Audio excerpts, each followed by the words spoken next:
Welcome to another episode of the Profitable Home Services Podcast. I'm so glad you could join us again today.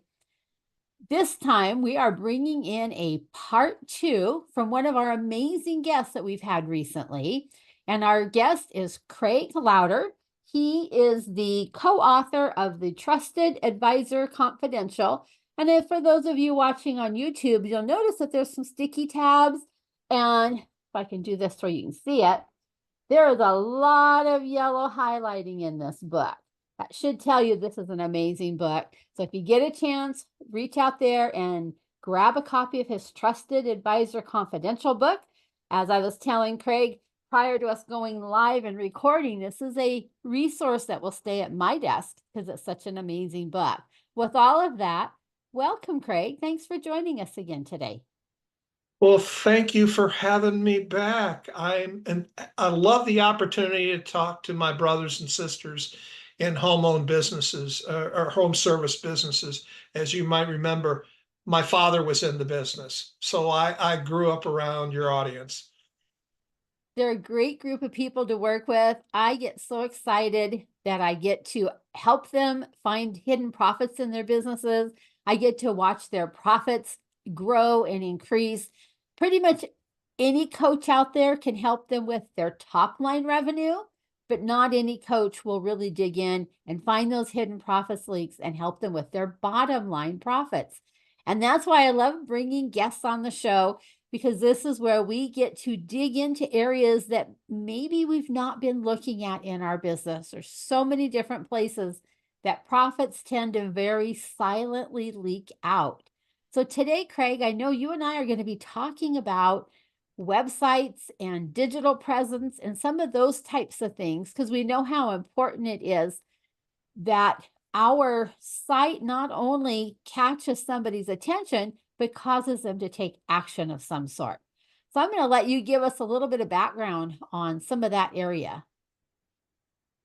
Well, the question really is, and we have to take a look at how the world of delivering services and presenting those services to our target audience has changed. In the old days, it was a matter of being referred by someone or doing some kind of an outreach, something in the mail, a door hanger, something like that. But in today's world, we're in what's referred to as a self-service environment. And Diane's saying, well, what the heck does that mean? It means you have to have a cell phone. You have to have an online presence that creates attention, interest, and desire in the products and services that you have and delivers enough value where someone raises their hand and says, hey, I want to talk to you, or you're giving them some tools to use that they're downloading in order to educate them. The more that you can educate them and the more that you can deliver value, the higher the probability is that someone is going to reach out to you and more than likely do business with you. So, Craig, I see lots and lots and lots of websites in this industry, just mainly because of all the prospects that I talk to and the people that I coach with. And something that I see on a regular basis is they have a homepage, and their homepage is going to show a picture of their fleet of trucks or vans or whatever they might have. It might show some happy, smiling faces. They'll have an About Us page, which might tell a little bit more about their team members. They will have a page that lists the various services that they offer and maybe the geographical area that they are in. They'll have a page that says contact us, but rarely do I see a page or an area on their homepage that says, here's something free. Come get this from me. Let me show you why I'm different than my competitor. Let me share some information with you. Have this for free. Download that. Oh, download my book. You know, they don't have that kind of stuff usually. Let's talk about that. And let's dig into some of that area, why that's so important. Because if we look at the way that your audience is seeking to attract new customers, they're either doing that through referrals, and there's a whole science around that and art, and or people are going online.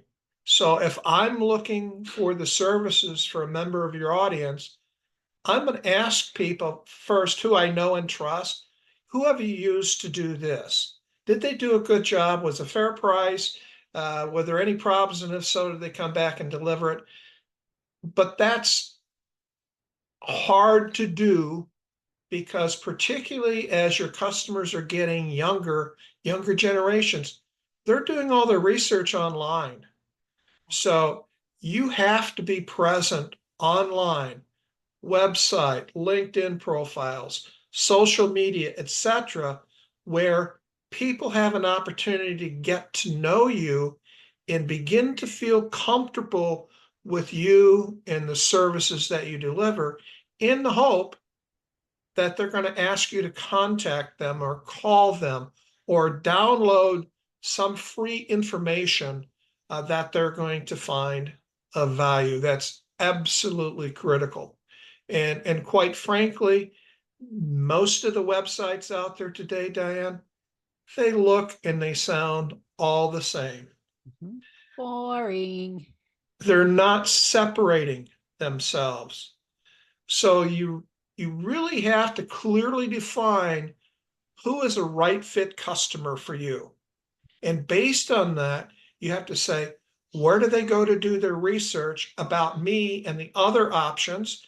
And what will compel them to reach out to me and connect? And that means that your messaging has to be different. It needs to contain 3 components. Number 1, the message that you're relaying has to be important to your customer, very important to them. You know what their goals are when they're buying your service. You know what their challenges are in buying your service. You need to be able, secondly, to position yourself as being uniquely qualified to satisfy your customers' most important needs. But that's not really the real world. There's this thing called competition out there. So we need to deliver a message that's important to our customer, that we do extremely well, that is different than what the competition is saying out there. It needs to contain 3 points of messaging. There's a power of 3, and it must be focused on the desired outcomes, the benefits to your customer. Too many websites are what I'll refer to as the We Are the World websites. Look at me, look at me, look at me. Nobody cares about me unless I know that they care about, that I care about them, and that I'm delivering a message and some assets, some surveys, some educators where they go, you know what? He understands who I am. He said something different. I should reach out to him. That's the hardest thing, is getting the first conversation with your customer.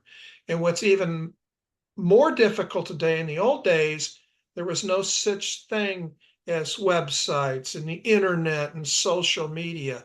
That's where the predominant amount of business is being done today, other than through getting referrals. That really has changed the game over the last even 10 years. I've noticed a huge difference in what websites need to have versus what, when we first put up our own first website. I remember being so super proud of our first website. And in hindsight, if I could see that site today, I know I'd cringe. It was awful. I'm sure it was totally boring, accountant looking, like boring. But I think it's so important that our sites are not boring, that they're changing, and that we have new information. So if somebody comes back a second time, and maybe they didn't click on anything the first time, but the second time they come back, that we've got something out there that catches their attention, and that they really feel like we get them in something that we said, because we're getting the right lead and we're saying the right words. And I know there's a whole science behind saying the right words, but that we somehow have been able to word it in such a way that they say, she's talking right to me, or he's talking right to me. I like what I'm hearing. I want to learn more. Well, all of our customers listen to that radio station called WIIFM, What's in It for Me. Yeah. So your message has to be focused on the value that you can deliver to your customers, and it needs to address their primary concerns in order for them to say, okay, now you've got my attention. I'm interested, and you've delivered something that no one else has said or shared with me. Now I've got a desire to have a conversation, which means that you need to have what they call a call to action, or a CTA, or the next step. Oh, you just delivered a survey. You asked me some questions. You've delivered a tutorial on buying a new HVAC system. Well, what's the next step? Because as a homeowner, I probably don't know. You have to tell me, or you have to give me an option A or a B, because I really don't know. Right. And your website needs to be dynamic. The world is ever changing. And I think a lot of us that went out there, we established a website and it was used as our business card. It was. But times are changing. And because more and more people are doing online research, they're looking at your website, they're looking at your LinkedIn profile, they're looking at your Facebook profile, any place where you might appear, because their biggest concern is this person real? If I decide to have a conversation with them, is this going to be a productive conversation and give me what I need to move my decision process forward? So Craig, I'm going to stop you for a minute, and I'm going to say my pretend company is a roofing company. They're really good at putting a roof on your house or your business, taking off the old one, tear it down. They put it on great. They clean up after themselves, do a great job. And now they're listening to you and I talking about you have to have constantly changing stuff. We need to have stuff to give away. And they've got their hands in the air. They're going, wait a minute. I didn't sign up for that. I know how to put a roof on. I can do it well. I'm the best in the county or whatever. But what do you mean I have to learn all this stuff too? How in the world do I have time to do that? I've got so many quotes I got to write. I got to keep my team of guys going. And oh, by the way, we had a problem on the job yesterday. I got to get back out there and take care of that. How in the world am I going to do all this? If you want to grow, if you want to be successful, you have to do a good job of marketing. And this goes back to something we just talked about a few minutes ago. In the old days, to get a new customer, and we deliver well, we're great roofers. But the only way that we're getting business is from the door sign, the door hanger, the neighbors, the relatives saying, yeah, they did a good job. Why don't you call them? But today, the ante has gone up because people are looking online, and you have to deliver an idea of, you can trust me. Here's the value. I've done this many, many times before, very successfully. And therefore, we are in this world of digital self-serve. Understand, people are going to research us. We have to have a presence. 20 years ago, 30 years ago, getting a new customer was probably 80%, 90% sales, 10 to 20% what we're calling marketing today. Today, it's reversed. 70, 80, 85% is online marketing. 10 and 15% is face-to-face, in-person sales, because people are doing all their research online. In fact, your buyers in most cases may not want to meet with you more than a couple of times in person. So yes, you need to assess what their needs are.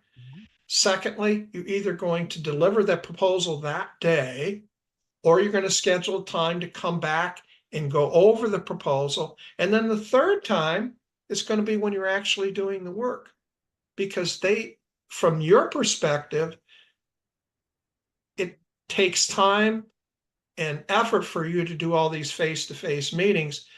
But quite frankly, the customers don't want to see us 4, 5, 6 times. No, they don't. They They're want to see us a busy. couple times. Yeah, they're busy. Their lives are moving. And they're trying to fit us in around their regular life. Right. Oh, go ahead. So say case in point, we just put in a new cedar fence around our yard. 2 in person, 1 virtual. Came out, did the measurements, looked around, asked us questions, came back and said, well, let me put together a quote for you and I'll send it to you. Could we schedule a 10-minute call just so that I can go over the quote? You know, the natural tendency is for the customer to say, no, I got it. No, I'm really here to save you time. Let me walk you through the quote. And if you have any questions, I can answer them for you now so that you can make the best decision for you. And that's what they did. The next time we saw them, their crew was out on site and they came up. They told us what they were doing. They were putting the posts in cement. They were doing this, they're doing that. What about the dirt around the holes? Well, remove that. Great. And then they came back a couple days later, once the cement solidified, to actually put up the fence. So they took all the friction points out. They took the friction points. Yeah. So that's one of the areas that a home service business can really change the rules of the game. Make a checklist for your consumer and give it to them, your customer, on what to expect, and tell them and provide some type of a guarantee. We're going to do these 8 things. If we don't, then this is what's going to happen. And that could actually be on their website, couldn't it? It could be on their website. In fact, you want them to download it. And you want to reinforce that when you're out there doing your site visit, you want to show them this checklist. This is what makes us different. We do these 8 things. And we're going to have you grade us on how well we do after we complete the job. Oh, I like that little twist because their competitors are not asking for a grade. Yeah. They may do a follow-up call 30, 60, 90 days later. Is everything okay? Mm-hmm. And they're hoping we're going to say, yep. And they go, thank you. And they're moving on to the next call. Next, yeah. And what they really should be asking, either in the survey or, quite frankly, a telephone or a video call, it should be, you know, on a scale of 1 to 10, how satisfied are you? What did we do well? What should we do differently next time to deliver a high-level service for you? Like that. And then typically the final question is, Diane, this has been a perfect job for us. Really enjoyed working with you. Is there anybody else that you know just like you that would be willing to have a conversation with me? So at the same time, the best time to ask for a referral or an introduction is after you complete a job and do it fantastically. You set it up front in your site walkthrough to say, my goal is to exceed your expectations. And if I exceed your expectations, with your permission, I'm going to come back and ask you if you introduce me to people just like you. I like that you've told them up front. So you're not putting them on the spot that, oh no, I can't think of anybody right at this second. Right. And they don't know us. You know, they're Right. more willing to make an introduction or referral after a job well done. You bet. Yeah. Liking this. But what is one of the biggest challenges when somebody is trying to implement a digital self-service system on their website or just in their business in general? biggest challenge is they don't have a strategy. And probably a vast majority of your audience, myself included, I can't do the marketing on my own. So I retain a professional to do that for me. Whether it's to build my website in the right way, which is really to collect names, get numbers, and get people who download information or say, I'd like to have a conversation. At the end of the day, you want to have a conversation with them. You want to have an opportunity to communicate to them what you do, how you do it, and the way that you do it, how it benefits them. How do they know who is a good marketing partner to do this type of thing? There's so many companies to choose from out there. They all say they do a great job. And in reality, I hear horror stories from a lot of my home services clients, horror stories on, I dropped many, many thousands of dollars and they didn't do anything for me. So how do we vet that out and find that partner who's going to actually do this type of stuff and put these steps in place for them? That's a great question. And it's like, think of a restaurant or a hotel or some other place, an auto dealer, truck dealer. You're going to look at their ratings online. How are they rated by their customers? That's where we first look. The second part is, well, how many ratings do they actually have? So if we do that, what does that mean? How do I find a marketing agency? Find someone who has a track record of success marketing to your customers with your types of products or services that you're delivering. And that they're not competitive, meaning that if you're a roofer, they're not supporting Craig's Roofing across the block. Right. That gives them a good place to start looking, because I know that's always a concern, because they feel like they're throwing money away in the marketing area so often. Well, here's one caveat, Diane, because marketing often gets blamed for not delivering quality leads. That's part of the problem. Mm-hmm. We have to make sure that they know what a quality lead looks like and one that is not a quality lead. And quite frankly, we have to do a better job of converting those leads. So when people say, well, my marketing firm isn't working, the primary reason they're not working is one of two things. One, the leads are not qualified that are coming in, or I, whom responsible for executing the leads, converting those leads to paying customers, I'm not doing a good job. And if you look in those two areas, you can find out where there's some leakage going on, profit leakage. Profit leaks, yeah. And I would think those are pretty big numbers. I was talking to a home service company in the last couple of months who was only converting like 20 or 30% of their leads. And they should be upwards of 80, 85, 90% if they're getting good leads and if their team has been trained sufficiently. I would agree. So you have to take a step back and say, have I defined a right fit client for me? In many cases, folks have the opportunity, business owners have the opportunity. We'll just throw a bunch of stuff against the wall and see if it sticks. That's a formula for profit leakage. If you can define the characteristics of your right fit client, your marketing agency, your lead generation agency should be able to ensure that they're delivering the message to the right audience and they're delivering the right message to get people to download information from your website or raise their hand and say, I would like to talk to you. Greg, what are some of the primary benefits that sellers realize when they offer a digital self-service option? Shorter sales cycle. Okay. From lead to close.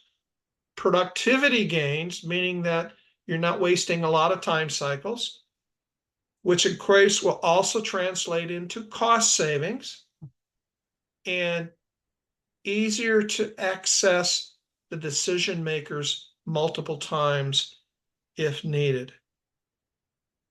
Okay. Meaning that I can have that first conversation And if I'm sold on the home services provider that they're doing a great job assessing my needs, I cannot wait until they come back and give me a proposal and walk me through the proposal on exactly what they're going to do. And depending on where you're positioned in the market in terms of pricing and additional services, you need to be prepared to discuss those when you present the proposal, particularly if you're higher priced than your competition. They need to understand that an apple and an orange, in fact, are different, and ensure that your customer wants to buy an orange and you're making sure that you're delivering the type of services that an orange person wants, not an apple person. Sounds like there's a lot of work that goes into this whole program of being able to offer some digital self-serving on your website. There is. There needs to be some questionnaires or screeners to help the buyer self-select if they are right for you and you are right for them. It's very important to do that so we don't spend time cycles pursuing opportunities that are really not a fit for us. Yeah. So why not ask them up front? You know, there's, and I think we talked about it before, Dan, but it's BANT. Four questions. Starts with needs. You know, what are your needs? What is your desired outcome? What's your time frame? So N is need, T is time frame, A is authority. Who's going to be involved in the decision here? Who's going to make the ultimate decision? And then finally, have you established a budgetary range for what you're looking to invest, to spend? And if somebody is way below, then you need to have a conversation and say, this is probably not right fit. If you're looking for low cost, put it in one day out. You're not concerned about warranty. You're not concerned about serviceability. If you do have a problem, nobody's perfect, then I'm probably not the right fit for you. Because not only am I giving you the product, I'm giving you a warranty. I'm giving you 72 hours, 48 hours service turnaround if there is a problem. Those types of things, because quite frankly, the homeowner wants their needs satisfied and they would love to have absolutely no problems. And if a problem exists, the provider actually comes back out and acknowledges them and fixes the problem quickly. What a concept, right? It is. And quite frankly, the best referrals, the best introductions come and say, yeah, we had a little problem here, but you know what? They came out the next day and fixed it. Gosh, those people are great. They cared about me. They listened to me. They did what needed to be done, and they corrected the problem. The ideal is, well, let's do it right the first time. Yes, yes, yes, yes. Do it right the first time. But not everything is perfect. So your ability to service your customer when there is a problem with the installation is critically important. And I think that coming at it from the homeowner standpoint, I know I would be thrilled if they came back and they got it done timely, got it fixed, and everything was working well going forward. I'll just use a quick example. A couple of weeks ago, my husband and I went out to dinner at a restaurant, and the wait was about almost an hour to get in. We went, okay, whatever, we'll wait. And then we got there, and it took 2 hours before our food showed up. It was awful. Just sitting there and waiting and waiting and waiting and waiting, and people are coming and going around us, and no food. The server only checked on us a couple times in that time period, and come to find out they'd had a couple mess ups back in their kitchen, but they made it right. They gave us, not only did they comp our dinner, but then they gave us some coupons to get us to come back for some free meals so they could show that that's not their norm. And I think even in the home service environment, we have to be careful because occasionally we'll blow it. We're all human. Our teams are human. Sometimes our guys are having a bad day, and that's something beyond us as an owner that we can control. And being able to have a plan in place So when it does go off the rails, which hopefully is not very often, but when it does, we immediately have a plan on here's how we're going to fix it, make it right in the eyes of the customer, and make them feel cared for so that they will continue to say good things about us and not post those 1-star reviews. We all hate those when they happen occasionally. And sometimes it's over a simple miscommunication. But putting that solid guarantee out there, I love that checklist idea that you were sharing. Anything that we can do to help them see that we really do care about them as people. They're not just the next job for our company, but rather they're a person. They have a story, they have a family. And we're barging into that for a period and then stepping back out. And their biggest fear is they don't know us, and are they going to do what they say they're going to do? Everybody's got a great sales pitch, but are they really going to deliver? And you're right, Diane, is having that checklist up front that you share with that customer, and at the bottom is your guarantee, and say, we endeavor to make everything right 100% of the time. I have to be honest. Yeah. We're real. There are things that go, it can be a labor issue, it can be a material issue, but we're going to come back and we're going to fix it right away as we agreed to do. Yeah. And getting those people back out there. Several months ago, my husband and I were in the process of trying to find a contractor who would build us a house. We are ready to go. We had been saving up for about 12 years. We have the money to pay cash for this house. Thank you partly to Profit First and my profit account, but we have the money to pay for this house and went through about 4 different contractors who came out to our home, took measurements, looked around, said, we'd love to do this job for you. And then nothing. Crickets out there. Not one of those people came back to us with a quote. Not one of those guys followed up in any way, shape, or form. Hey, I'm working on it. I'll get it to you. We tried reaching out to them, didn't return phone calls, didn't return text messages or emails, any of that stuff. And what a disappointing experience that was from a customer side of things, that they didn't care enough to even return a phone call. Did you tell any of your friends about that, Diane? Oh, I've told so many of my friends about that, and I have used their names. I won't do it here on the show, but I have used their names. And it was just so disappointing that they would make the effort to come to my home, take measurements, and then not do anything with that. So we don't want to be doing that with our home service businesses. We want to do the opposite of that, because that was a very disappointing feeling. And that went on over a couple months, because when the first guy dropped the ball, then you try, well, a friend will say, well, try this person. They did a good job. So you try that person. And this went on for a few months until we finally said, there's got to be another way to get our home built. And our home is in the process of being built. But it was a very, very awkward situation. As a homeowner, how much do you push? You shouldn't have to push. And yeah, we want to know that as you said earlier, that we're being treated as a human and a valued customer. So regular communication with a prospective customer is extremely important.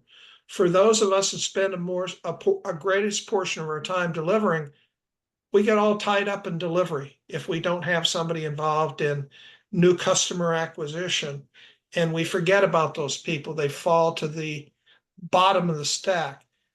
And although you spoke up, the insidious thing about that, there are a lot of people that don't speak up. It's like an iceberg. it is. Yeah. The level of dissatisfaction is much bigger below the waterline, and it will have a tendency to pop up at a neighborhood barbecue or something. Yeah, we're thinking of doing this. We're going, oh, no. Here's what happened to me. Right. Yeah. Well, and to think about that that your customer has a story. Our stories, we've been saving up for about 12, 13 years now, maybe 14 even, long time. We have not done the expensive vacations that our friends do. We're not driving new cars. We've opted to drive our cars for longer so that we could put that money in savings. So we've worked hard to save this money up because we wanted to be debt free. And we didn't want to build a house and have a big old house payment. And so I think we forget that these people have a story. They have a reason behind what they're doing, why they're doing it. We're entering their story for a short period of time and then stepping back out of it. But they have a story, they have feelings, they have family issues that they're taking care of.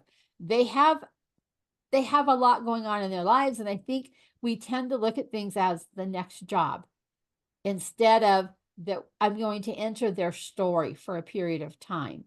Hence, if we can give them some information on our website and get them started where they can download that checklist of here's what to expect, we can save some of those questions up front and that feeling of, will they do what they say they'll do? Because unfortunately, our industry doesn't have the best reputation always for doing what we say we'll do. And I know that's changing because the people I work with are doing an amazing job of making sure that they are delivering what they say that they'll deliver, which makes me proud to get to work with them. I couldn't agree with you more. And you said something, and I know it's not a throwaway, but almost sounds like a throwaway, is we have to understand their story. That is so right on, Diane. You know, why are they doing what they're doing? Why is it, why now? The insidious thing about that is, how do you find that out? We don't ask. Yes. We could ask them, what's your story about replacing these new windows? Why are you seeking to replace the windows now? What's happened? What are you concerned about happening in the future? It's just a simple few extra questions. And now we've entered their story with them. You become human, Mhm. and you're not just an account or a Or customer. just trying to sell them something. We're no Right. longer a salesperson, but we stepped in beside them and now we're a partner and working through this together. Right. If we can make raving fans out of our customers so that they go out of their way to promote us and tell others about us, that's a great spot to be in. That's an amazing spot to be in. And I know that many home service businesses work hard to create those raving fans. And I say hats off to you, big major kudos to those of you who are doing that and doing it on a regular basis. Because I see a lot of you out there working hard to create those raving fans. So Craig, do we have, or as we're coming into the tail end of this, give me just a second here. Let me get some coins out here. Can you think of a hidden profit leak, as we've been talking today on this show, that you have seen or that you can think about that comes from this whole trying to put some digital information out there, allowing them to self-serve, making those websites constantly having new information, keeping them relevant, some of that kind of area? Can you think of anything that could be another one of those silent hidden profit leaks that we haven't already talked about? Yeah, I'm going to just quickly touch on 3, Diane. Okay, before you Number, do, let's do. We got to put our number coins in our 1, profit bucket. and number 1, make sure that you're generating, or your marketing firm is generating, high quality, right fit leads for you, meaning that the leads they're generating are the type of customers you want to work with. 2, get better at converting the leads that you have coming in the door. Your lead conversion rate to paying customer should be at a minimum 50%, upwards of 67, 75, 80% if you're doing a good job of targeting. And the third thing, and this is insidious in our business, and I see the websites online all the time and on TV, discounting. No discounting. Yeah, for every dollar that you discount, it comes off the bottom line. And I see a number of the people that are on this call, buy one, get one, buy two, get two. what you need to do, if you need to get someone to get off the bubble and make a decision, offer them something that has high value to your customer, but very low cost to you. High value, low cost. Don't start discounting. Because when you discount, you take that every dollar that you discounted comes right off of your bottom line profit. And you might take a job that you had a 35% profit margin on, due to discounting, you drop that down to maybe 10 or 15%. And now your company is losing money. And I think Not people much don't room for realize error, is that. there, Diane?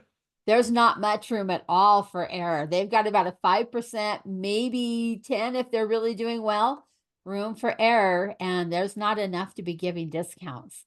But yes, that creating that higher value, definitely, and it makes you stand apart from your competitors, because now you've added something on there that your competitor's not offering when you're showing them your quote. So definitely love that one, Craig. I'll talk about that one all day long. In fact, I'm hoping to do a whole episode on just discounting and building out packages and things like that. Getting creative. What can you put in your package to help you And I stand just out? thought of a fourth one. Okay, number 4. Real life. Don't forget about opportunities that customers have that they don't want to do today. Oh, For tomorrow, example, yes. I looked at a roofing company that also does windows and siding. They did the roofing, but the customer wasn't ready to replace their siding or their windows for another year to 2 years. They didn't follow up with them in a year or two. They weren't on a check back in list to see where their head's at. I work with a countertop company. Well, we just want to do the kitchens and the bathrooms now, but we're finishing our basement and we want to put in a natural stone bar. They weren't following up on them. They were Oh, forgetting. They were, okay, we got the job done. And they were forgetting about not making notes that I should follow up with this customer, because I will ask them. So Diana works, did you enjoy our work? Yes, I'm a raving fan. I'll do anything you do. You're fantastic. Is there any other project that you may have in the future and you say, oh yes, I want to do this. When would you like to consider it? Well, probably about a year from now. Is it okay, Diane, if I check back in with you in 9 months or so to see where you're at? And if you say, no, we're not ready, then that's fine. That'll be the end of the conversation. But if you say, yeah, I'm glad you checked back in with me. And more times than not, those customers say, I can't believe you called in.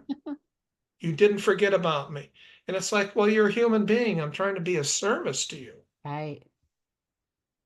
Yes, So the that's fourth low-hanging is, fruit.